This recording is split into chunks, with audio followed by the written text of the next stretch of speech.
Hi, friends. Welcome to another episode of That Sounds Fun. I'm your host, Annie F. Downs. I'm so happy to be here with you today. Happy Labor Day to those of you here in the U.S. Whether you're traveling today or laying by the lake or enjoying some time at home, thanks for inviting me along for the ride. Jim and I are very grateful, and you are going to love today's episode. Before we dive into this conversation, I want to tell you about one of our incredible partners, Athletic Greens. As my body continues to heal from surprise surgery, you know I'm still all about drinking my AG1. AG1 by Athletic Greens truly makes it super simple. You can incorporate all the nutrients you need in your day with just one scoop. AG1 was designed with ease in mind so you can live healthier and better without having to do a lot.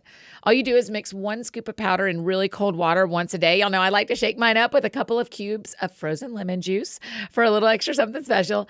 Every scoop is filled with 75 vitamins, minerals, and whole food sourced quality ingredients that provide all of these major benefits. Listen to this. Are you ready? AG1 supports your gut, your mood. It boosts your energy. It helps your immune system. It even supports healthier looking skin, hair, and nails.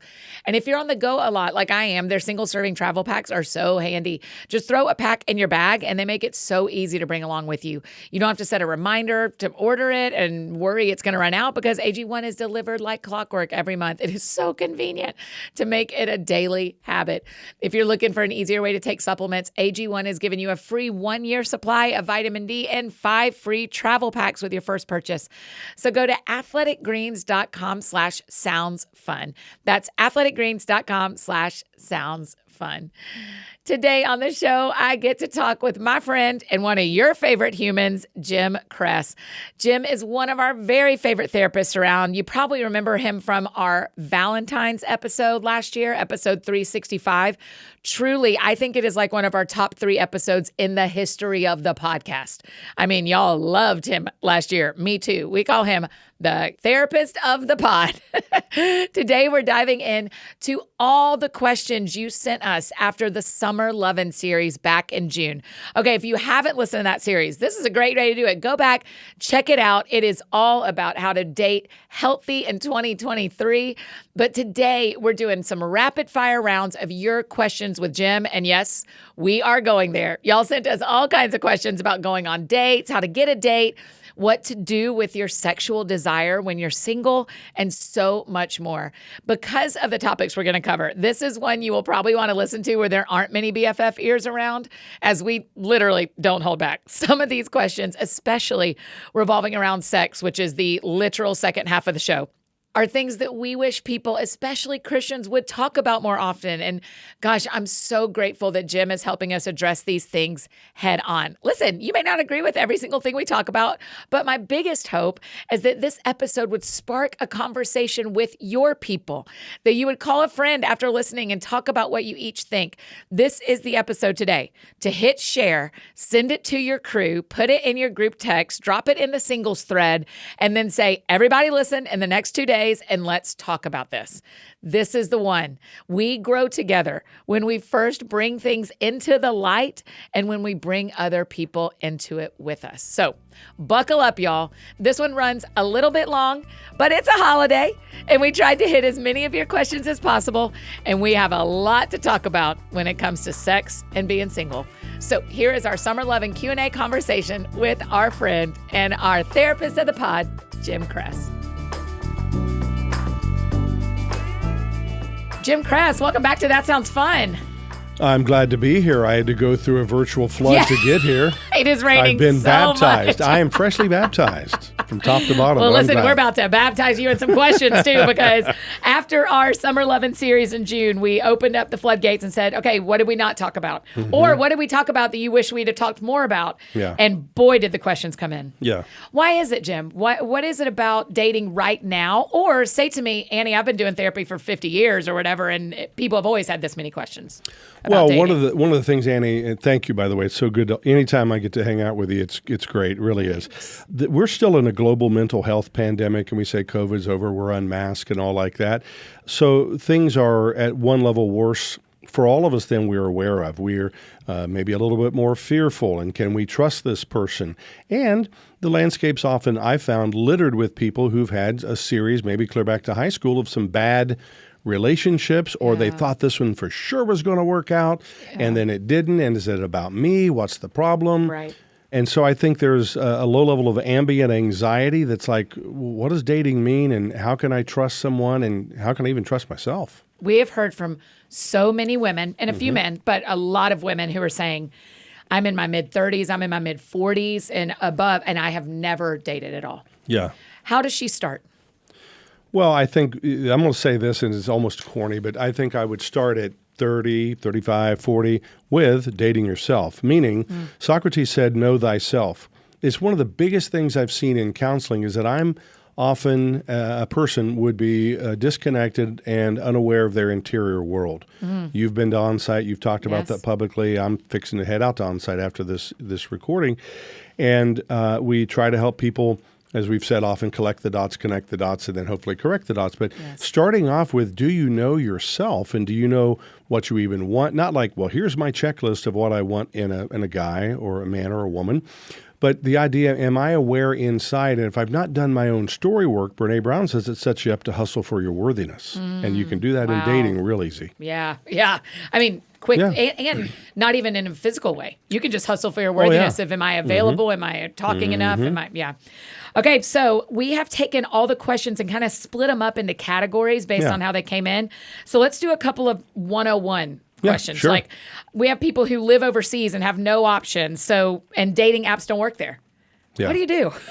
Read that question. As I told you coming into your studio, I said I read through all the questions, or at least many of them, and decided that kind of when we did that Valentine's Day program, I did not come in over prepared. I thought, I'm going to be as your good friend, but also as a therapist sitting, and I'm not going to try to formulate all my answers on a sheet of paper. So when I read the one about being in a foreign country and all like that, I find some people feel like they're in Dubuque, Iowa, and they're in a foreign country. Right? And a dating app there, or it may not work, or there's no big church, or I'm in a small church, or I feel called to be in a small church. I think part of that is to look, I just work with people, they say, I really would like to be dating someone or even be married. This is going to be kind of a real 101 thing. And I said, are you putting yourself not necessarily in a meat market somewhere, but in the crossroads? Are you in a place, whether it uses a dating app or not? What I've seen, including with some missionaries I've worked with, they did a dating app and then, but wait a minute, everything lines up. I really want to be with this person, but the other person, quote, didn't feel called to be on the mission field. So do you let go of that dream? I talk to people about willingness. Are you willing to, no matter where you are you willing to move yourself or move somewhere else? Because some of it's, there's a scarcity reality that there's no one around to date, but that can happen in middle America just as well. That's right. It can happen here. If you move to Nashville and don't know anybody, it doesn't feel like you've suddenly in a sea of singles. It feels like you know no one. Yeah. I mean, that's a little bit of the rub of dating, isn't it, Jim? That people say, I want to follow God, to obey God. I also want to get married and want to be dating. And when those two things don't meet, it can feel really challenging to am I folding on my obedience of God to make sure I'm in a place where I can meet someone? Yeah, I'd like to speak to that if I may. I do not do black and white thinking. I mean, I can, but this is a thought I've had for a long time. If someone says, but I feel called, I went to a Bible college here in Tennessee, and wives would come in, they were allowed to, or women would come in and say, I feel called to be a pastor's wife. And as a single woman, I go, well, I guess you can. I'm not going to fault that. But if someone has a longing to say they want to be married, and yet they would have a longing or, quote, a calling to both be married and be a missionary or be doing some other service work, I don't think they have to be mutually exclusive. And I put as much gravitas and weight on someone saying, I have a desire to date and be married as I do in a mission field. Because one of the greatest mission fields, as Mother Teresa said, if you want to go out and save the world, go home and love your family. Yes. So I think that's a high and worthy calling. I don't think that one has to X the other one out. That's good, Jim. Okay. How do we encourage our guy friends? This is from a female, I assume. How do we encourage our guy friends who are absolute catches to ask us out? So what our friend is actually saying is, how do I get him to ask me out? Right. Well, couple of things. I remember we did that Valentine's podcast. We talked about, are men really the spiritual leaders when by default more women are?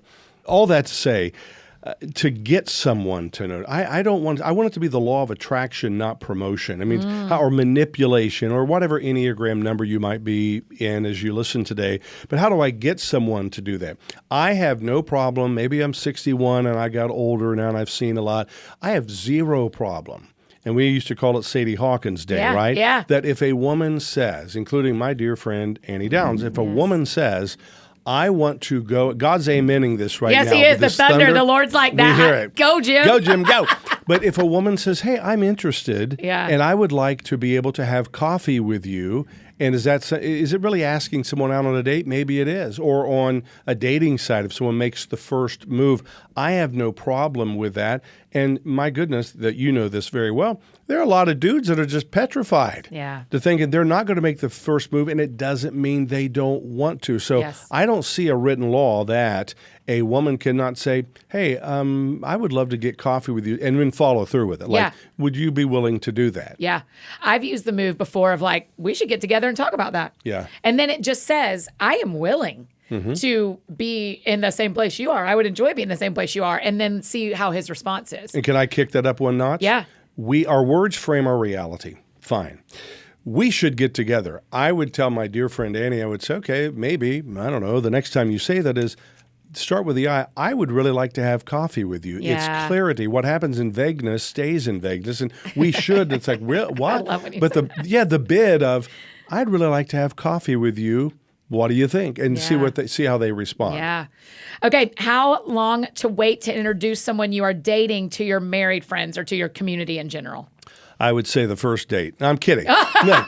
Make sure your friends are at tables nearby. Hi, FaceTime. My mom and dad are here. I know you're wondering who that is. Oh, my gosh. So what I think is, and I have a number I just made up one day. I said, I don't know, 13 to 16 dates. In other words, keep defining where this relationship is, not obsessively.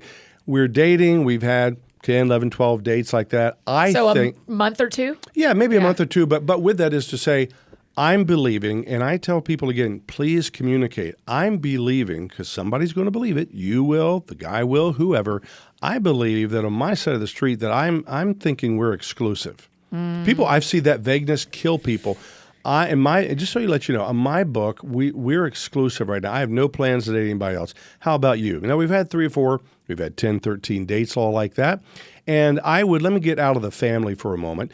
I have some really close friends. You and I have talked about everybody having a personal board of directors. Yeah. And there's some people around in that inner circle that I just want to go out with and let them just be around you. Yeah. Not necessarily a double date or a group date, but let's go out and go to our favorite haunt and let's just be around, because people can read the energy, body language, all like that, to see someone in that natural environment of having fun or whatever else. But I don't think if I have a tight group of friends, that after maybe 10, 11, 12, 13 dates, I mean, you are together. So if you have that much, that's not vague. That's like, we're a thing. We're an item. I think that's not too early to do it. So I have 2 soccer tickets to Nashville SC. I have 2 season tickets. So is it too early if I've been on 3 dates and then the next Thursday is a soccer match, but we're going to sit with 10 of my friends? Is that too early? That's not, because to me, come with me to the soccer game is a little different than come sit at Annie and Dave's house around a table. Oh, yeah. So is that feel too early, 2, 3, 4 dates in to go to a public thing together? No. And what I like about that, Annie, is I have a goal as a therapist. I tell my clients, I want to take the weird out of therapy. Yeah. I really do. You do it So really the idea well. is, well, thank you. It's like, let's just go to a soccer game. Yeah. It's just a soccer game. And then others are there without anybody talking about it. They're there to be able to observe and see the interaction, see what goes on, even cheering or yelling or whatever at a game. But it's just like, hey, here's the thing, keep it normal. I know normal is just a setting on your dryer. I know that, really. But it's like to say, hey, let's go to a soccer game. It's just that and see what happens. That would be different than you say you have some friends over here and say, we're going to go over and we're going to have dinner or whatever. That's a bit more intimate. That's an interview. Yeah, and it just is. Same way if you were dating a guy and he says, I'd like you to come around my friends. I'm like, I know people going to be checking me out. Yeah. They're going to be looking, That's listening. Right. Oh man, there was one of the girls who sits with us brought a new guy to the soccer match, and I mean the text string blew up when we got home because everybody's like, Of course he it was did. great. What is this? I mean, because we sit together all the time, so I just wanted clarity for my own life. Annie, Like, what I call how long that- do I have to wait to bring him to a soccer match? But see, we just got to be more normal, and you are. But there's a normal, organic vetting process. Yeah. We're just kind of coming around and seeing and whatever else, just Yeah. being around the people, and it kind of continues to move maybe into some deeper intimacy with everybody around to see. But it's not just over. Now our friends are going to interview you and check you out. Right. Yeah, keep it simple. Okay, how do I re-enter the dating world when I'm scared of getting my heart broken again? Oh, I would start out with, why do you want to? And I'm curious, not furious there. I'm saying, tell me more about why you would want to re-enter the dating world, because our words, again, frame our reality. You're saying re-enter, that means you once were in it. Yeah. How did the last relationship end? What is there to glean from that did you end it? When couples I work with, I say, and we broke up, I say, I've never seen it. I'm sure it's there somewhere. One person moves first to break up. Usually, very seldom is it. We both said we're there. One person's been thinking about it. So to say, how'd the last end? I do fact and impact, as you know. Fact, it ended. What's been the impact? And then, have you done any personal work? You don't have to be with a counselor. Be with a good friend, coach, anybody. How are you different now from when you got out of the river of dating to where you're about to step into it? Let's start with that first, that's a great and question. then we go from there. That's such a good question. How am I different going back in than I was when I left? What's been the transformation? Okay, a quick conversation on dating apps. People feel like they're scary. They want to know which ones are safe, which ones are best. How do we know which apps to use?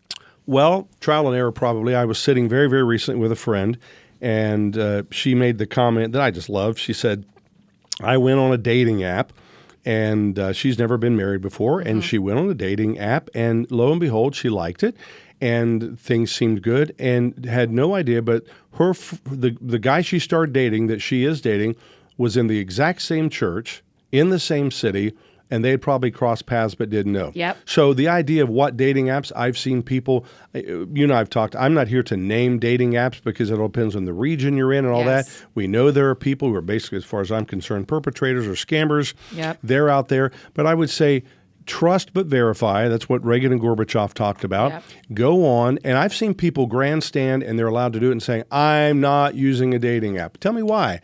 I just think it's dumb or whatever. And I'm like, here's my salient point around dating apps these days. And I've never said this to you. Right now, there's a reality that people are using dating apps, and some people close to me have used dating apps, and they have connected. My own son and my daughter-in-law did, and they're married. And so I think the field is shrinking for potential candidates for people to date, because I might be in Nashville or in East Nashville and West Nashville or somewhere else. Yeah. And now it's taking more and more. And I know this, by the way, in the therapy field, a lot of younger therapists are troubled because certain times we can counsel across state lines, and then people are like, you're doing video, so now bigger, better counselors are more available. So I think the dating field potentially is shrinking at one level because people are having success. I've had many clients I've worked with found dating apps to be very successful. Others have some horror stories. And so much of it is what is talk to your community. Who else in your church or in your friend group or in your town? I mean, there are Facebook pages about which apps work for what town. Right. So I'm the same way, Jim. When people ask me, what have you tried? What has worked for you? I'm always like, well, you don't live in Nashville and you don't live in my community. And so it's hard to recommend them. So I want to add to that too, which we've said again, trust but verify. In other words, I've seen people, I've worked with so many clients, and most of these are women and men, but who have been married once before, and they're in their like 40s or 50s, and they'll say, go on the dating app and say, here are my boundaries. I talk about Jesus. I have sexual boundaries before this and all like that. They get in and somebody says, sure, me too. And then they do one little tweak and say, no, really, could we just maybe stay all night right here? And I said, they're already testing your boundaries. When someone shows you who they are, believe them. Yeah. Okay, I think this is the question that brought tears to my eyes. How does one navigate not being a conventionally attractive woman when dating? My heart broke for this woman. I've learned to accept being a Leah in a world of Rachels as I enter my 40s. Yeah. But it does make it harder to even get a date, let alone date widely enough to find someone compatible for marriage. How does one work with that reality, is the word she used, and not get discouraged? Jim. Well, that last part's a zinger, and not get discouraged. I believe, again, in a very redemptive, if you will, even Christian view of the law of attraction. And if I have an itty-bitty pity committee inside my head, or I have a view of myself, are there things I can change? I went no proponent of weight loss. I've lost 60 pounds doing my little thing that works for me. Yeah. I had a breakthrough. It's what I want to do and wanted to do. I feel better. And when you do therapy and theology, the podcast I'm on, all my weight loss is documented. I go back and look at early ones and go, Jimbo, man, you were big there. But what I won't do is shame myself. Remember I say shame, S-H-A-M-E, is self-hatred at my expense. I literally hate myself. So I can say, okay, I'm overweight, or I don't have the best hair. Because fellows do it too. I don't know about the vanity issue here, but fellows will do it. And as we get older and say, can I believe enough in myself that I believe that I am attractive far more than even the physical, or I may not be walking a runway somewhere. Or for me, I'm not going to be on the cover of GQ. I think about such things still at my age because of video stuff I do.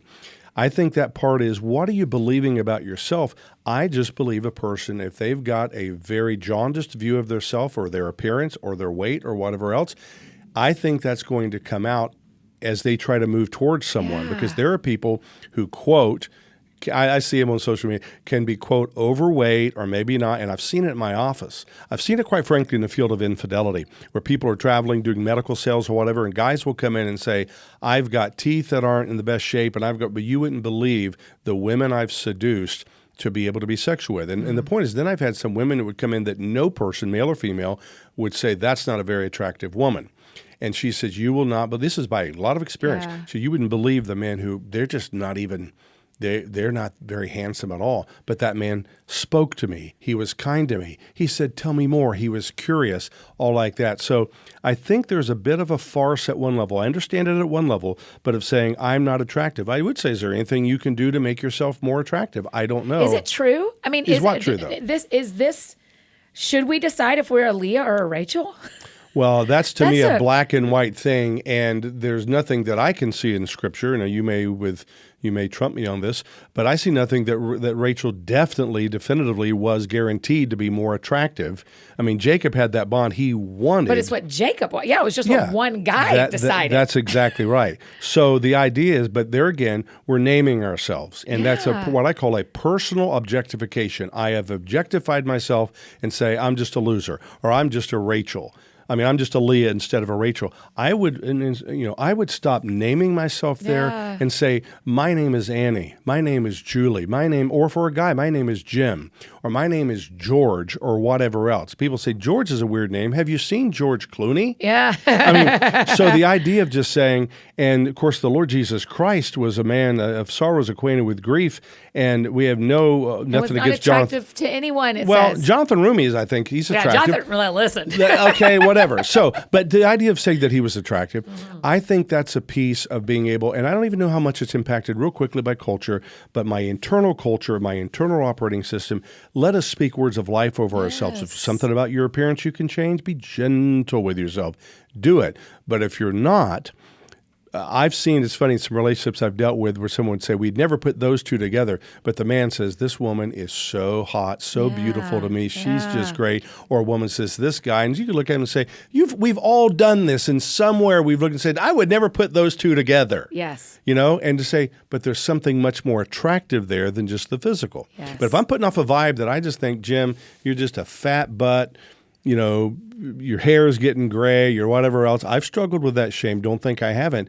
And I begin to say, I'm going to speak words of life over myself and say, you know what? And if there's something about my appearance or my breath that I can change, then I will. Yeah, there is something about taking the natural resources the Lord has given you, calling them good, and saying, this is good no matter what. How God has made me is good. And what can I do to feel the best about myself that I want to feel? And so, because I mean, a lot of my story, but I don't know that I've ever told this story. I may have told you, but we did hit the breaking news sounder. Yeah. To-do. Probably 14 years ago, I'd probably lived here a year, maybe two. I went to a guy friend of mine that we were very platonic. There was never interest. Yeah. And I said, do men not want to date me because of my body? And because I was like, I just need a man to answer this. Yeah. And he was like, there are some men who will care about a body and care about a body looking a certain way, bigger, smaller, wider, taller, shorter. Yes, there are some men who you do not fit. And he said, the majority of men that you and I are friends with, he said, I hear what they say. People, said nice things, blah, blah, blah. All that to say, it was a good moment for me because my friend Adam said, yes and no. No for the ones that matter.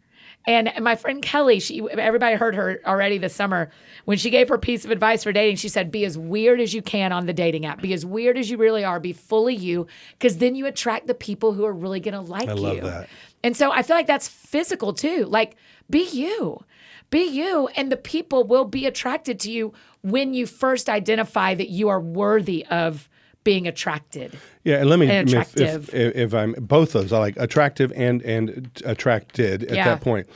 Let's just be honest for a moment. Let's not be ahistorical here.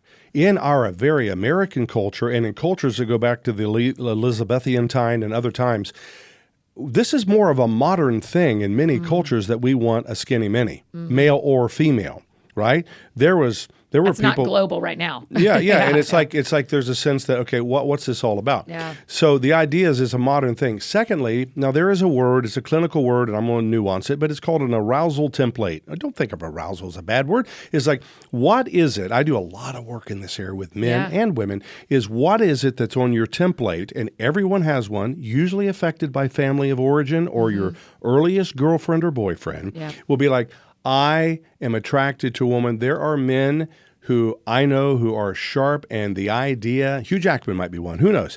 But a woman who might be a little bit overweight, they would actually be more attracted to that woman. And someone can be, when we work with people, I do in workshops, and say, what's your arousal template? Same for women. And they'll say, well, why do you want a guy with more hair? Some people say bald is sexy. I like this. Yeah. But you'd be surprised the men who say, you know what the most attractive thing is? This is one of your good qualities, many. I've never said this, but you don't mind, is your eyes. Oh, thanks, Jim. It's just true. And so that men say, I'm not worried about the weight. Others would. But I need to know, sidebar, I need to know some of these men who are objectifying women, if they're also active porn addicts, where they're wiring their brain with that, those neurons that fire together, wire together, and therefore it's harder to look that way. But I just think we need to stop and take a breath about what is it that who and what shape or whatever I'm attracted to and why. Yeah. And usually you'll find somewhere back. One of my tricks is, everybody listening, I always say, go back to the first little love you had, that puppy love, that girlfriend or boyfriend. Most people never get totally over the first little love they had. It was the first tabula rasa, clean slate, and say, I see that I've kind of pursued, I'm chasing that. Okay. Yeah. To me, when this question came in, I thought, I'm not sure this is a dating question as much as a date yourself question. This woman, the Rachel Leah question, she needs to fall in love with who she is and how God made her. Well, the Imago Dei, bearing the image. And I like what you did with your friend. And so you're vulnerable, I'll be vulnerable. I said to Jessica, I said, again, excuse me, but when I've lost my weight, wife. And you know Jessica, I said, I'm just asking, she is so kind and sweet. I said, were you less attractive to me physically, sexually, when I was 60 pounds more overweight? And she said, yes. But she said, you're sitting not just overweight, but you would sit and we would watch whatever. We've been watching The Chosen now, but sit and watch a show and fire down a whole bag of chips. I mean, I can put down some food, let me tell you. So, and I said, I asked and I wanted to know, I've asked some other women that, and who are very kind and I trust, and they say, yeah, when my husband maybe is that much more overweight, I love him, we can still be sexual, but I'm less attracted when he's that overweight and not doing healthy self-care. Overweight's not the issue. It's not the size it's that's the self-care. It's what you're doing and how you're caring for your body. Or you just like, you don't care. Yeah, size, to me, when I'm dating someone, his size never matters to me. Right it there. is, how are you caring for, can we go on walks together? Are we going to enjoy living life together? Yes. So it is, to me, never about that. Yeah. That sounds fun. Hey, friends, just interrupting this conversation to share about one of our amazing partners, Brooklinen. Is there a season better than fall? College football, go Dogs. A crisp breeze in the air. I mean, we're praying for that to come soon, right? And all the fall colors, mainly red and black. Our friends at Brooklinen know how to deliver some fall fun, too. With their crispness, their colors, and their comfort, Brooklinen is here to keep you cozy all year long with their award-winning sheets and home essentials. Brooklinen was founded by husband and wife duo Rich and Vicky in 2014. Their mission is to provide their customers with hotel-quality, award-winning luxury bedding, and I can tell you from experience, they are doing it. I love my Brooklinen sheets. I mean, I'm literally packing them to go to New York with me, you guys. They're seriously so soft and comfortable. I have 3 sets. A ton of y'all love them too because Brooklinen's internet famous sheets have over 100,000 5-star reviews. Probably a lot of those thousands are us. They have endorsements from the experts at Good Housekeeping and Wirecutter and are made with long staple cotton for longevity and softness. Looking for a serious upgrade to your home or, going to go live somewhere else for a couple months? Grab a bath and bed bundle for a good night's rest and a new at-home spa routine. Okay, it's awesome. You can save time and up to 25% when bundling your new favorite home essentials. Experience the difference for yourself and check out Brooklinen's new fall collection. Just visit in-store or online at brooklinen.com. That's BROOKLINEN.com and use the code THATSOUNDSFUN for $20 off your order of $100 or more. That's BROOKLINEN.com. Use the promo code THATSOUNDSFUN for $20 off. We absolutely love bringing you fun ideas of products that make your life easier or are fun to wear. And we love connecting you with resources that are all around better for your life as well. Our sponsors are just the best. I love telling you about them. And I'm able to introduce them to tens of thousands of listeners each and every episode. So if you have a business, a product, or a resource that you want to advertise on the That Sounds Fun podcast, just go to AnnieFDowns.com/thatsoundsfun. And you can click on the link that says advertise with us to fill out the form. We would love to introduce your business to our listening friends. Again, that's AnnieFDowns.com/thatsoundsfun and click on the link that says advertise with us. Okay, now back to our conversation with Jim. That sounds fun. Okay, here we go with some friendship questions. Is it a good idea to date your best friend of the opposite sex? Short answer for me is I read the question, no, and I've done a lot of work in this. It doesn't mean it's a bad idea. I watch out for this binary black and white. It's all this or all that. Yep. Here's the problem. You have bonded together, good, and laid a foundation down that we are good friends. I tell people, don't date a really good close friend in some cases, and don't date a coworker, because if it goes bad, that's just a hot mess for everybody. Yeah. If you want to do that, be it old King James word, be circumspect, be wise, and look, talk about it openly and say, this will change probably like Phantom of the Opera, the song, past the point of no return. If I date my best friend, then that has the ability that we'll never be able to go back to what we once had. I'd say be willing to say that. If, on the other hand, you can date your best friend, both of you are honest and all that, and say, we're both changing the contract, I think it could be awesome. Yeah. How do you navigate being great friends with someone who this is for a particular woman saying, being great friends with a guy who you think would be a great husband, but you don't think he's for you? Well, I think part of that is when I read that question too and contemplated it. So I said as a therapist, and people are honest, they do, and friends, pastors I work with so many pastors, they've talked about it. You are going to be attracted to a lot of people. Annie F. Downs, James Anderson Cress. That's normal. We get weirded out. Oh my gosh, what if my friend knew? And I go, hey, normalize it. We're like freaking out. And I can be attracted to a person, and it doesn't mean woo-woo, as I call it. I must go do something about that. Right. So I think pay attention, journal, look inside, talk to a friend, say, I find myself really attracted to this person, and that may be all there is to it. Because you're attracted to someone doesn't mean you need to close the deal or take the next step. Yep. That's going to have me skip around. There was a really interesting question, I thought, that came in because we had a whole conversation about married couples friends with singles. Yeah, right. And we talked about, in that conversation, Jess Conlon and I talked about what happens when someone grows feelings. The single person suddenly realizes they're attracted to the husband to some degree. Mm-hmm. And again, that could happen. Every man, I look at their face and I can decide if I'm attracted. Then I look at their hand. Like I don't look at their hand and then their face. I look at their face first to see if they have a ring. And so that's going to happen. But this friend is saying, okay, so if you find yourself in a situation where you are attracted to one of your married friends, what do you do? Do you sit down the couple and tell them? No, surely not, right? No, niche, no. not. Well, but I appreciate them asking that because I can see that. Yes. Annie would not be, but some people would be surprised how many pastors I've worked with who have said, I am attracted to someone in my church, and I just really think the right thing to do, even if I let my wife know, and they're single, they're married, another woman, and I was in a counseling session in my pastor's office, and I just said, I need to let her know that nothing's going to happen here, but I'm attracted. Never do that. Nobody in the therapy field would advise Say why. that. Because just because you think a lot or just because you see a lot doesn't mean you need to say a lot. Great. Because if you walked right now through just a shopping mall, this place it's a wonderful place called On-Site. We know people are in there because they're telling their stories. And all of a sudden, I think I'm in love with that person. No, you're not. No, you're not. Here's why. Because you don't get that back.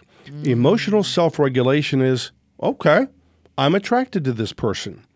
And therapists that are honest get attracted to various clients. Sure. But we know what to do because we're talking about intimate things. So to say, that's my thing. So if you're listening today and you feel like I'm attracted to a married person, I know, therapy 101 again, I would take that to some good friends who aren't maybe in the same circle, but go to a therapist who's trained and say, often if it's hysterical, it's historical. What's going on? Because you can do what I call fantasy contamination. You literally can contaminate the fantasy and give that person who's married their face and say, oh yeah, there it was. I was attracted and I'm no longer. But as soon as you go there and say, I need to let you know, even if your wife or your husband's present, I'm attracted to you, it's hard for people to handle that. Right? And to talk more about it. Well, it just makes it, I can't imagine it would make awkward. It weird. Yeah. So do you need to put up some new boundaries with that couple? I think, well, if you're that person, that's why I've said, I would do some own work around it. Everything doesn't have to be therapy, but if you do therapy, and often you can find that, oh, that's why I'm attracted. It's far more than the physical. That's why I'm attracted. I've seen men who are just duds at home, but the pastor's in the Word of God, man. He's up there, so it's like, whoa, you're getting a neurochemical spiritual high. It all makes sense, and people say, oh, that's what it is. I go, yeah. And then may I say it, Mary, I use it a lot. Mary pondered these things in her heart. And you can hold that. If it becomes a problem, like I'm sitting in the Bible study or we're in a friend group and I can't get past it, On-Site has this whole program on love addiction, we call it, relationship stuff. And that is, I need to go do some deeper work. And it usually fundamentally won't be about that person. That's right. And so for me, anything that bumps in this area, I tell my mentor. And I say, Nancy, I'm not going to do anything about this. But I did find myself thinking about this, that, or the other, or about this guy that I shouldn't even think about because he's dating a friend of mine, or he's an ex that I have moved on from. But I just am wondering, why am I doing that? So you're going to the why. Yeah, so I'm going to the why. I'm confessing it because I need it out of me. We stay as sick as our secrets, and you've just broken probably 50% of that hold by confessing it and saying we've brought it into the light. So I say it out loud to one person, or to Jennifer, or to you, and then I say, now let's figure out why.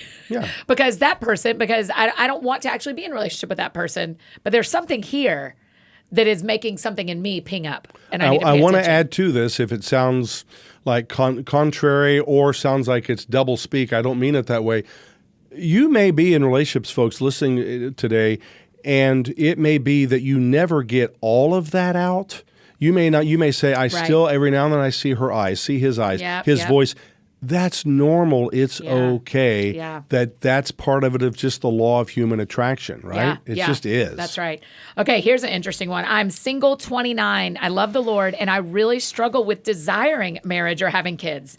Is it okay to not want marriage or kids as a believer? Well, is it okay with you? Not Annie, but with this person, when they do that, I would put back to them and say, well, what's your truth around that? Because I read that question in reverse, and that is to say, it sounds like this person says, I am actually okay with it. Yeah. If you're not okay with it, then that's another conversation. I don't even know what okay means. Like, well, can I be celibate? I have a term, people can be celibate normally, and this is in the Bible. So if it gets edited out, I'm going to say it. But people are celibate for the hell of it. And it's like, no, the true celibacy, which is not one of the questions that you put out right now, but it's like is it just something here that I feel like I give myself permission? I use this a lot with people I work with. I give myself permission for what? to be single and not trying to date right now, or Yes. I believe I want to date. Okay, then you're Yes. free to go do that. Yeah. Can we talk about attachment styles for a Oh, yeah. second? I know you know a lot about that. Yeah. So a couple of questions that came in said, okay, I have an attachment style. I'm avoidant in dating, but I'm really anxious with my family. Or I'm anxious in dating, but with my friends, I feel super secure. Is that possible for attachment theories, for different attachment ways to happen based on the relationship? I look at that differently. I'll answer the question. Yeah, do it. So I have had an anxious attachment style. That's what I was either born with or born into, right? Can I have some avoidant moments? Yes, but I don't believe that's my attachment style changing. Can I become more securely attached when I've done 15 years of therapy as a client, 3.5 years of EMDR brain trauma healing? Yeah. I've done my work and still do. So the idea, I'm not really so sure that one's attachment style changes, but I change. Think of the Bible, the Holy Spirit, progressive sanctification, that I'm there and I can avoid certain things. But if I'm going to default, Jimbo still has an anxious attachment style. I'm just Nehemiah 5:7ing. He said, and so I took counsel with myself. I'm saying, Jimbo, you know what this is. Don't do that. What's going on for you? I'm doing my own interior work. Yep. But I don't really think my attachment style changes. Now, others may be out there and say, we believe it does change. Good. But I'm not I don't need it to change. I'm just mindful that I'm operating almost in a different operating style. I know how to jump over to a PC, but I'm a Mac guy. I can jump over and do that, but I'm fundamentally a Mac person. Yeah. I mean, it feels like people who are saying, well, I'm secure in these, but I'm anxious in these. I'm like, great. The goal is get secure in all of them. Yeah, right. I'm way more secure in friendships than I am in dating. You know what I do? I love how you did that. I want to get out of the public arena and then get it home. Blaise Pascal, the philosopher, said what? All of people's problems stem from one thing, the inability or refusal to sit alone with yourself quietly in a room. Wow. So therefore, as I'm out there, and your peeps have made it feel secure. Annie, we love you, all like that, or Jimbo. Yeah. But I can get alone with myself and I'm having to reach for things to medicate or whatever else. So sometimes the environment helps me feel more secure, which is awesome, but I don't know that my attachment style has fundamentally changed. It has grown, but there's a core me that I don't know that it changed. I don't think my Enneagram number is going to change. No. I can be an unhealthy 7, Lord knows, but I'm often a really healthy 7. Right? So it's just both ways, but I don't think I move primarily. I can go to a 5 in strength. That's right. But I don't think I'm becoming a 5. Yeah, we're not becoming PC people. Right, that's right. Okay, what do you do when your friends are dating somebody you don't like? Brings out the worst in your friend. They're dating somebody you don't like. Do you tell them? When do you let them learn from their mistakes? What do you do? Well, great. I'm going to use that line. Remember, when I say hysterical, folks, that doesn't mean nuts. It just means I got some energy around this. If it's hysterical, it's historical. I would stop right away. I would Psalm 139 it. Search me, O God, and try me. See if there's something I don't see here. What I found, and not shooting from the hip here, but a lot of experience, I found often, not always, when someone says, hey, we don't like this person like that. If it's hysterical, it's historical. Where is this? Where are you? What is this pinging in me? In me, what is that? And I want to know if 5 friends go, Annie, we're on your board of directors, we're concerned. Trust but verify and interview the people. What are you concerned about? You know what I found many times? Amazing. What are you concerned about? Blah, blah, blah, blah. I don't know. I said, you don't know. It's hitting something in you you don't know. And often people don't know. That's right. Okay, let's jump into what do I do if I desire marriage but there are no prospects? How do I know if God is calling me to a life of singleness? Pray. No. Yeah. No, but I'm well, it's really that's a good true. answer. I think part of that, I'm going to go into the 21st century that we live in. I never mean this in a weaponized way or a shameful way. I've said to some people, back to the dating apps, or you're in a major city. I live in Charlotte. You live in the Nashville area. Then, are you willing to consider not to go to a meat market, but going to a different church? I've seen people, there's nobody. I'm in a church and there's like 30 of us. And I'm going, you know what? I would consider moving. Some people have said, well, I don't want to do the dating app or I don't want to leave my church. And I'm saying, it's so practical for me. I'm like, you're not putting yourself in an arena where you're even going to bump into somebody else. That's right. It gets very practical for me. That's right. Henry Cloud has a How to Find a Date Worth Keeping book. And his thing is get your numbers up. You've got to get, if you meet one person this year, the chance of marrying them is miraculous. If you meet 70, the chance is a lot higher. Yeah. Okay. How do you recommend finding out whether someone you meet out in the wild is a Christian? Do we need to know before a first date if someone shares our faith? Some people say Absolutely. I probably would have said that years ago. I don't believe that anymore. And now if you're going to try to bond together, we're going to usually be able to bond with our same level of health. But sometimes, may I just say, what does it even mean to be a Christian? Jim, that's a whole nother podcast. But do I say, if you died tonight, would you go to heaven? Here are the 4 spiritual laws or whatever else. I think you can meet someone and organically faith conversations come up. If I'm 4 or 5 dates in, or someone says, or they posted on the dating site, I am an atheist, you're a Christian, I don't know why you would date that person. But sometimes it's like, what does it mean? You know, Beth Morris left the Southern Baptist Convention, and she might be in an Anglican church. Well, they're not even You see how that all goes? And I'm like, just breathe, take your time. If you have 3 or 4 dates in and you see that you're not on the same page or close in the same book, I think that's something worth considering. If you're using 2 different maps of how you make life decisions. Okay, let's do like 2 more, and then we're going to jump into all the sex questions. Oh, Lord. So a single dad reached out to us, and he's like, there seems to be a real network for women. There seems to be single women who get together. There seems to be divorced women who get together. And even at church, there's like single moms groups, but there's not a lot for single dads. And so how do we help them? He kind of just says, there are so few single dads, we're like a unicorn. We're different than single men because our responsibilities are so different. Well, I need to ask for verification. Do you think he is hinting at the idea of the question is so that I would be able to meet a single mom? How does a single dad navigate the dating world? Yes. Yeah, so my thought is, you just announced, sir, that there is the single moms network and all like that. Yeah. So I wouldn't worry about, well, let's start creating the single dads club. Be around, be available. And I can't tell in the question if there's some bump, some speed bump, something there that says, I can't, you just announced there's a single moms network. Yep. Why aren't you going? Are you afraid to go ask out? The network's already there. Yeah, yeah. I think it's part of the mother nurturing thing, and I see that in MOPS and other things. I just think that's just a natural phenomenon that the women are going to be able to, there's going to be more groups like that. Yes. And I just think, so go to MOPS and date somebody. I don't There's know. Instagram accounts that are coming to my mind, like Kelly's Corner for Singles, and Jackie Dorman has a Single Nation where they post people that submit their stuff. And so, and those are both private accounts. So for single dads, that's probably also a really safe place of like, hey, there are going to be a lot of women who line up to help you if they know you're out there. Okay, Jim, we're going to finish our non-sex questions with divorce. Okay. As a single Christian woman in her 40s, I keep hearing Jesus' words about divorce. I've never been married, but I'm interested in a man who is divorced. Do I not even pursue this? Because if marriage is in the future, am I committing adultery? Well, we have our passages, don't we, in the Gospels in Matthew 5 and Matthew 19, hotly debated. There are people now who are reputable in the Christian world who say if a woman's having the daylights beaten out of her or just under severe verbal and emotional abuse, that's still violating a marriage covenant. I understand now who's listening today or what Bible you're reading, but you may say, no, there's only one exception clause for divorce. I've just been reading through the Gospels. I know you do too. Yes. And say, well, Jesus said then, if then that would cause that person to commit adultery. Here's what I believe about it after a lot of work and working with a lot of people who've gone through it, is there is an exception clause for divorce, including abandonment by a non-believer. That gets its own interesting thing going there. And I think that grace covers a lot of that there are people, because the Lord knows it has covered me.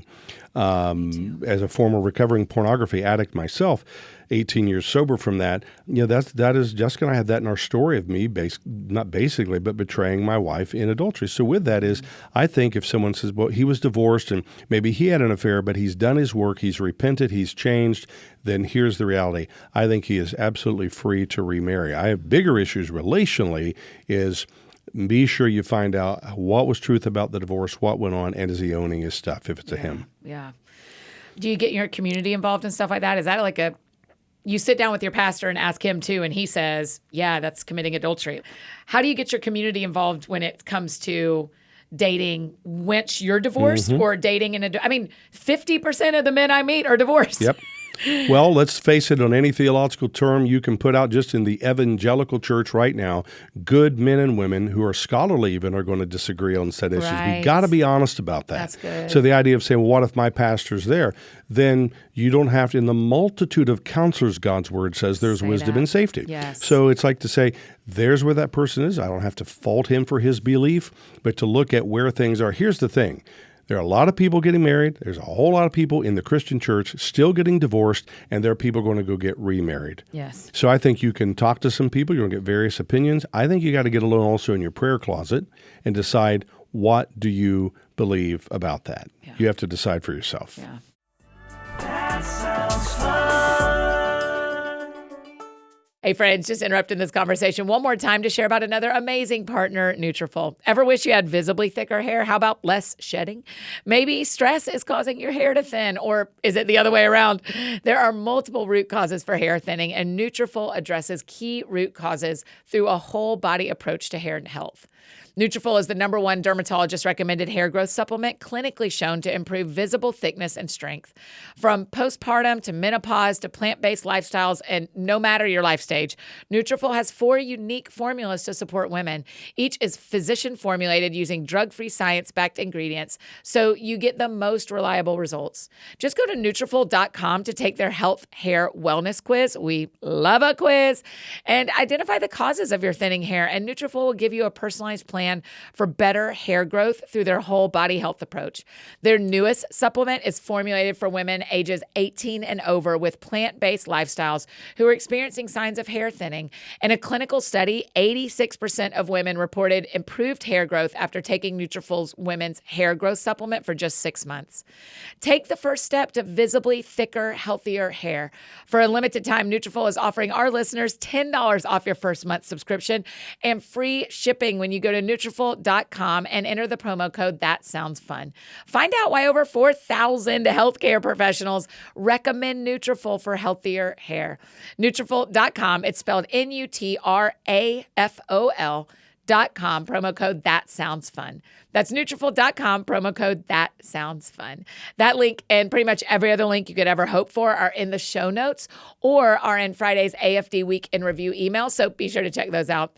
And friends, don't forget, on Friday, we just started a new month of reading the Gospels together over on Let's Read the Gospels podcast. So if you're not already subscribed, come join us. We're reading the NIV, which a lot of us love and use in our daily lives, but we're going through the Gospels chronologically. It really brings Scripture to life in a new way when we read these stories from Matthew, Mark, Luke, and John in a different order. We have a guidebook and a reading plan that goes along with the podcast, so you can keep up with what we're reading each day and have a place to process it all. You can find that at anniefdowns.com/gospels.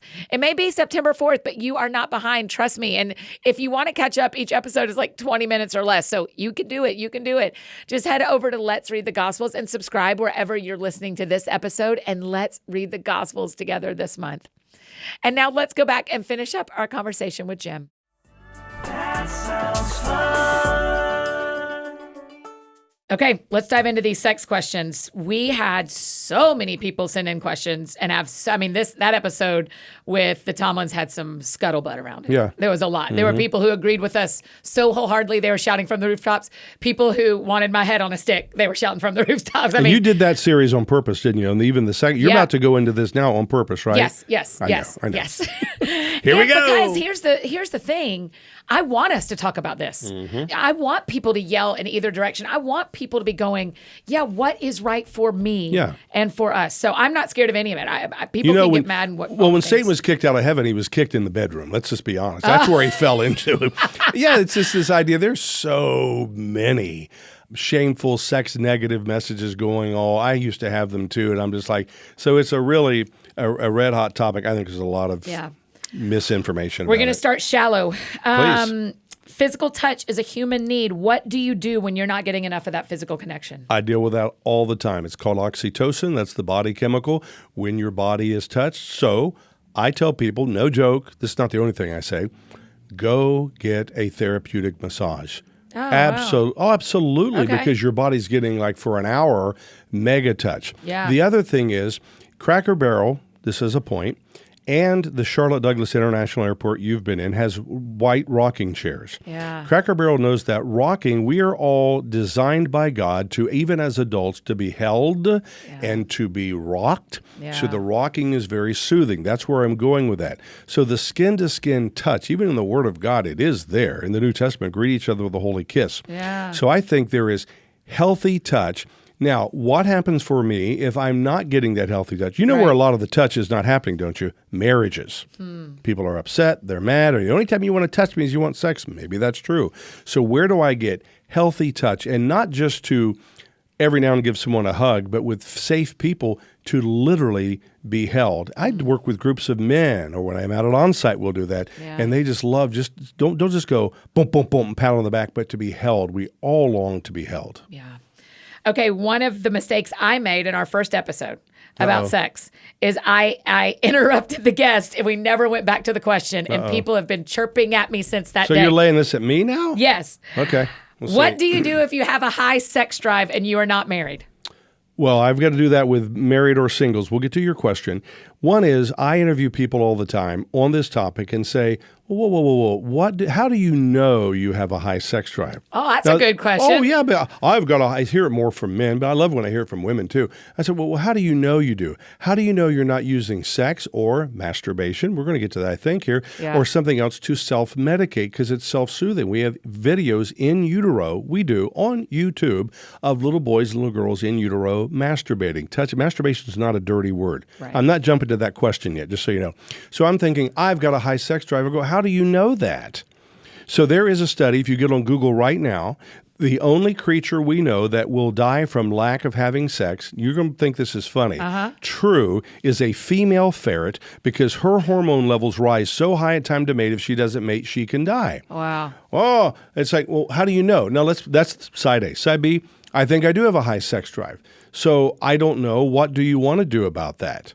Because you can be single and have that, but you get married, I've got a real high sex drive, and you want to be sex on demand. Say that. That is a hot mess because people can say, so most couples I've ever seen, they do not have the same level. And sometimes it's fun when the woman has a higher sex drive statistically than the man. And I'm saying, I don't know, you negotiate that, you talk about that, but first I want to explore, how do you know you really have a high sex drive?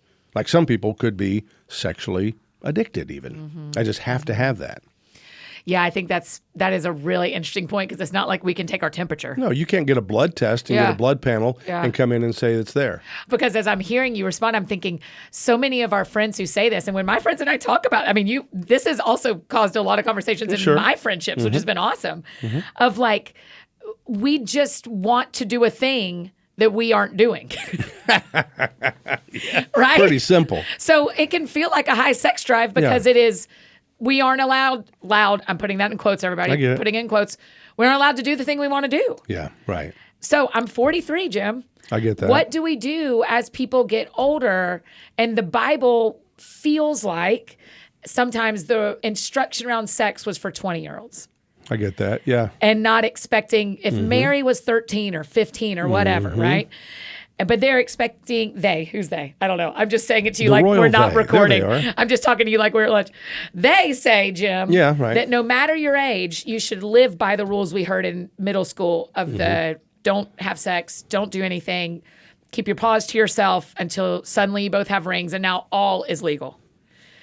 What do I we want to just do? get out there with a microphone and interview all these people because anecdotally what I found, and I'm very gracious as I say this, you know what, I don't want to say everybody's doing it, like masturbating or whatever else. It's not my point. We'll get to that whenever that question I know is coming up. The fact is people are. They have a sex drive. You've got, watch this just real fast, dopamine. This is what God put in the body around sexual arousal. Dopamine, serotonin, PEA is the chemical you're building up ready to orgasm. That's God put that. We're so sex negative. PEA, woo, I want this. Catecholamines, norepinephrine, which burns these images and things in our mind. So the huge, incredible pharmacy around all these sexual things that came in young. It's not just about married people. So what do people do around their sexuality? First, I would say, if we're going to that, acknowledge you're a sexual person. Because we can go right away. Well, can I masturbate or not? Can I do this or not? Those are fair, but acknowledge what are you currently doing with your own sexuality? Do you realize you are sexual? The Trinity invented it. You're not just a person who has sexual desires. You are a sexual being. I think that's important to say, and then I want you to continue because I don't want to get yelled at for interrupting again. I think it's important for you to say because I felt this myself at times, Yeah. and I've talked to a lot of friends about the same age where we felt like our instruction, caught or taught, Yep. was turn off being a sexual person until it is, quote, legal. Which has caused a bunch of problems later in marriage. Yes. The honeymoon night was a complete disaster. Disaster. Because it's like, turn it on now and go nuts. And it's like, no, So it's even been there just the saying, whole time. I am a sexual person. You are, yes. Is a very helpful thing for a lot of us. Yeah. Even when I'm thinking about the Leah Rachel girl, or thinking about a lot of these, the single dad, like lead with, it is so good that you're a sexual person. Absolutely. Yeah. Okay. It's so good. Keep telling us what's the practical things we do. I'll see if you guys knock me off the air here.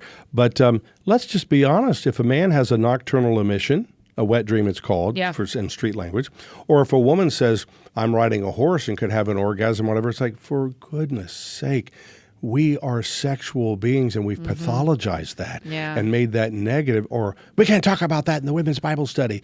Well, it's just to say these are realities that I'm not again a human who has sexuality.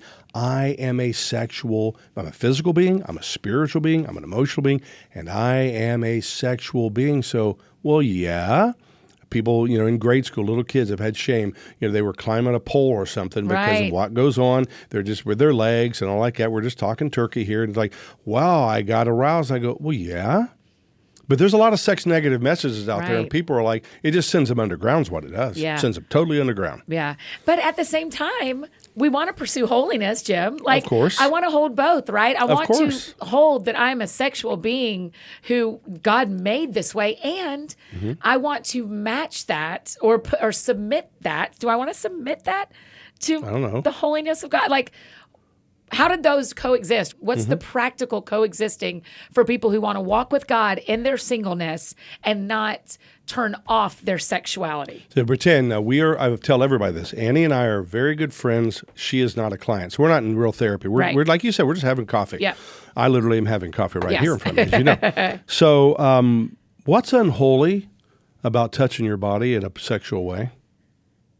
That's a fair question back at you. Yeah. Help me. What's unholy about touching your body? Anyone listening today, and we're not going to get to compulsivity, addiction, bringing all kinds of porn in, or just using it compulsively, just lusting. where you just basically a person's masturbating every day or 6 times a day or whatever. It's just like the idea of, and notice I'm asking a question, that is not rhetorical. It's a real question. I don't know, folks, what's unholy, show me, about touching your body in a sexual way? So then let's talk about masturbation. Well, if you want to. That wasn't a softball. I'm just saying we sit here and think, well, we've been taught this and all that. I get all that. But I'd rather go to, show me, don't use Hebrews 13:4. I used to use that. The marriage bed is undefiled, but God is the marriage bed. But just about touching someone, or if you experience something, when people have things that happen in a dream or their body's aroused and they wake up. A man gets an erection every 90 minutes during the sleep cycle. Everybody get your Google out. Get your Google out. You think I'm lying. Every 90 minutes. Every 90 minutes. My urologist said it's Does it God's. wake you up? Well, that's not a bad question. Some guys wake up in the morning, testosterone's highest in the morning, cortisol levels are highest in the morning. A guy wakes up with an erection in the morning, and I tell a guy, every erection doesn't need to be satisfied. You need to, when you wake up, get up. When you get up, wake up. It's just true. It's like you're there. Now watch this. This is the last biology from Dr. Jim. It's true. So a man needs to get up, at least the way the prostate works. This is all biology. We're so scared of it.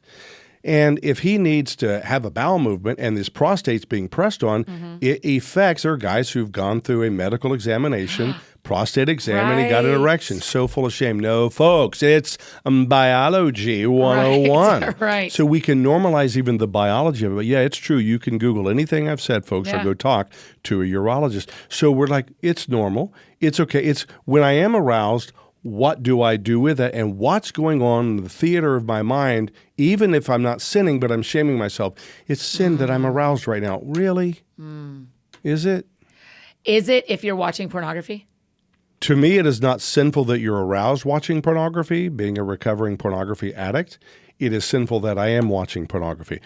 Not very many Christian therapists are here, but there are some good colleagues of mine who are they're not Christians, and some have written on it and all that, that they say, now we've pathologized pornography. If it's there in a marriage and you like it, or you're a single person and you're doing that and it's fine with you, what I know is, I'm not just going to speak out of my own recovery, but what pornography does is wiring a person into a cul-de-sac in their mind that C.S. Lewis wrote a whole thing. Google C.S. Lewis's letter he wrote on masturbation and lust.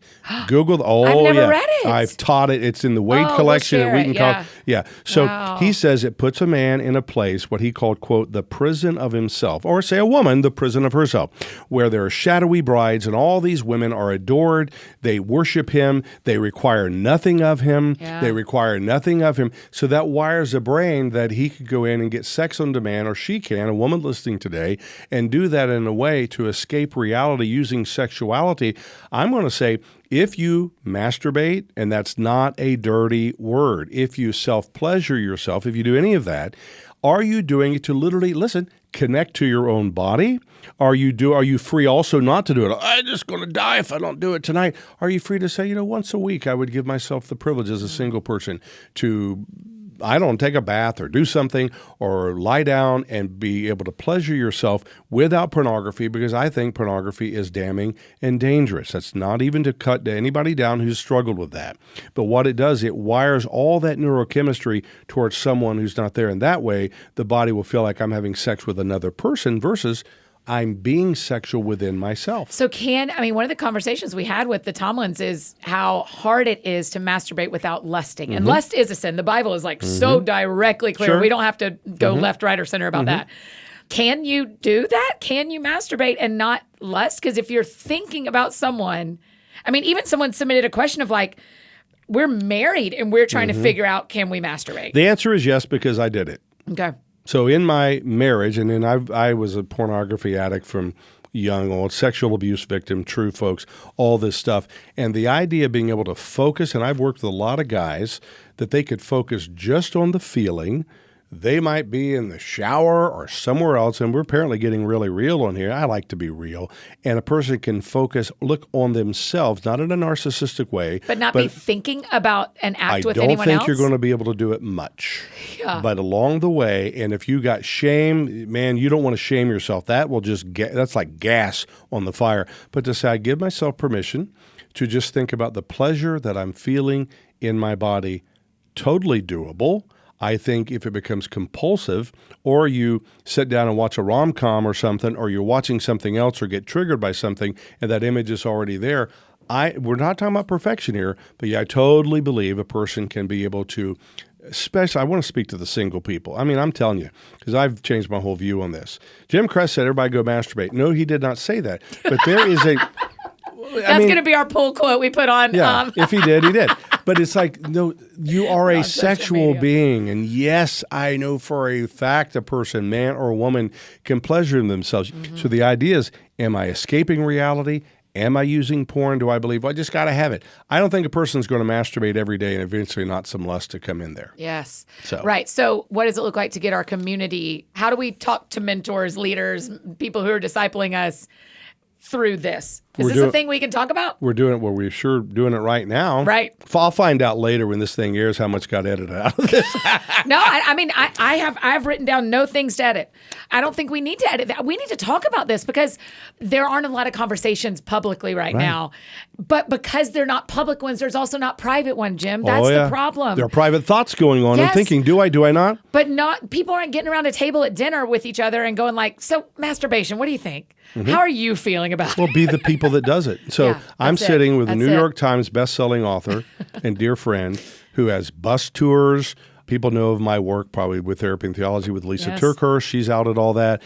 People have platforms. That's one of the mega. You've got microphones. You've got a podcast. You own a podcast network. You've got a place, right, to talk about sex positive things, healthy sexuality. Well, someone listening today say, I'm not anti-F-downs. I have nothing.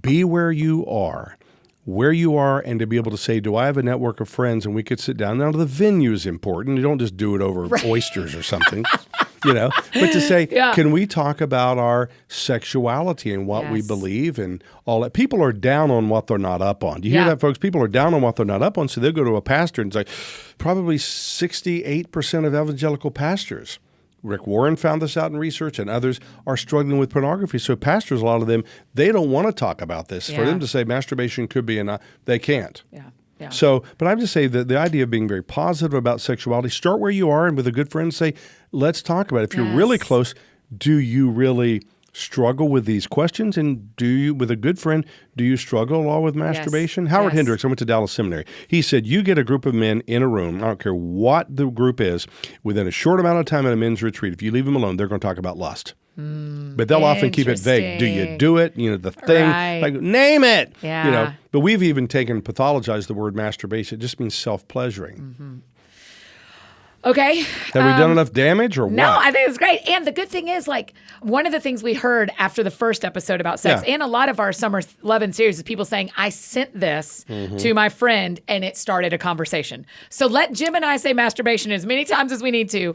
You just send this to your friends and then y'all talk around it if you need to for the first conversation. You see what you just said organically was so powerful. It's already happening. Yeah. The shift is already happening. Yeah. The movement is already happening, that people are listening to this podcast, listened to it before, and the shift is happening. People are saying, we can talk about this issue. And already the movement will go. Folks, wherever you are today, be part of a conversation. And you right there may need to start the conversation.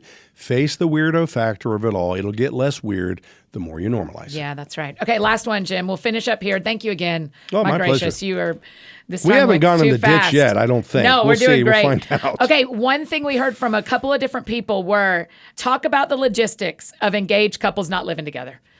Because it's hard, you know, my lease is up at the end of this month. Well, my lease is up in 2 more weeks. All the time. And how are we, it's going to be annoying to move in right after we get married. Can we just go ahead and move in together? And what's the story about engaged people or anybody living together before they're married? The famous theologian and philosopher Beyonce has a song about putting a ring on it. Now, here's the deal.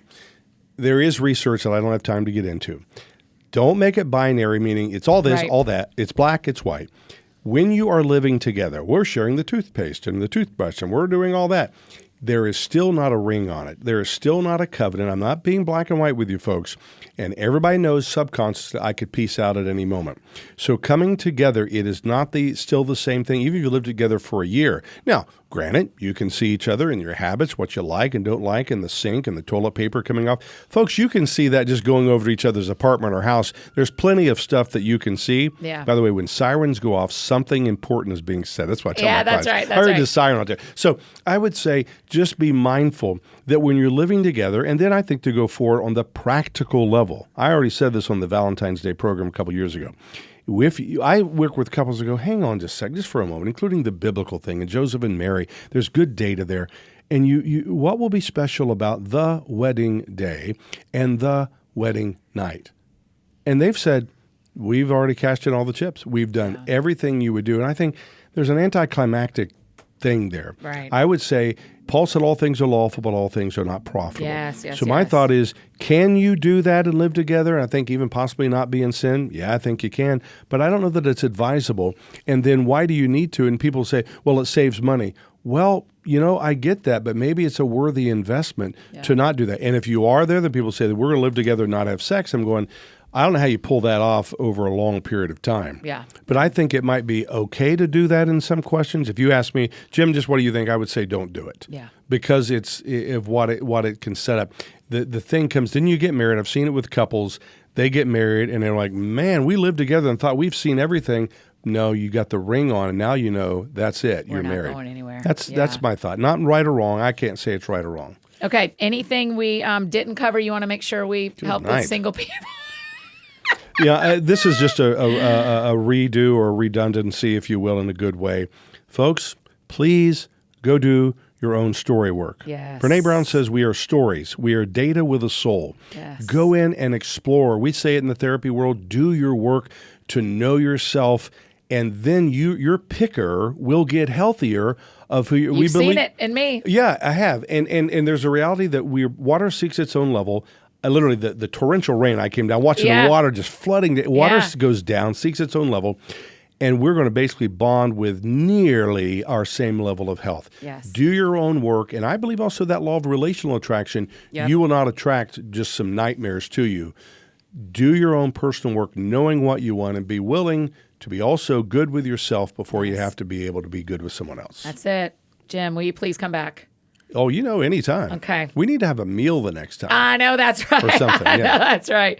Thank you. Thank you My for pleasure. helping me. I mean, people know that so much of, January of 2018 at Onsite. I mean, I am 2 degrees different, and over 6 years, that is a big difference. And you remember God's hand because you weren't supposed to be in my group? Yeah, that's right. They switched me out. Literally, the hour before the group started, my life's been changed because that you're just a Mine dear too. friend to me Thank and you. Jessica. So I'm thank really you. grateful. Yeah. Thanks for doing this. My pleasure. Oh, you guys, isn't he the best? Man, I love his thoughts. What a gift. What a gift. I would love to hear what you think after hearing this. So please let us know, how else can we serve you, especially our single friends? How else can we serve you? What other questions and topics and conversations do you want to have? A great way to tell us is when you respond to the AFD Week in Review email we send every Friday. So if you sign up for that, and then you can just hit reply on Friday and tell us, or, Instagram, email, all the places. We just would love to know how else we can serve you. You can check out more from Jim on the Therapy and Theology podcast that he hosts with our good friend Lisa Turkhurst. And go follow him on social media. Thank him for being on the show. If you need anything else from me, I'm embarrassingly easy to find, like so embarrassingly easy to find. Annie F. Downs on Instagram, Twitter, Facebook, all the places you may need me. That is how you can find me. And don't forget, you can find That Sounds Fun podcast on Instagram with some more fun stuff over at That Sounds Fun podcast. And I think that's it for me today, friends. Go out or stay home. Do something that sounds fun to you, and I will do the same. Today, what sounds fun to me is laying by the pool by my girlfriends and talking about this episode. Listen, it's sparking conversations for all of us. It's sparking conversations for all of us. Y'all have a great week. We'll see you back here on Thursday with an actual hero of mine, Dr. Alicia Britt Sholey. Oh, I can't wait for y'all to meet her. We'll see y'all on Thursday.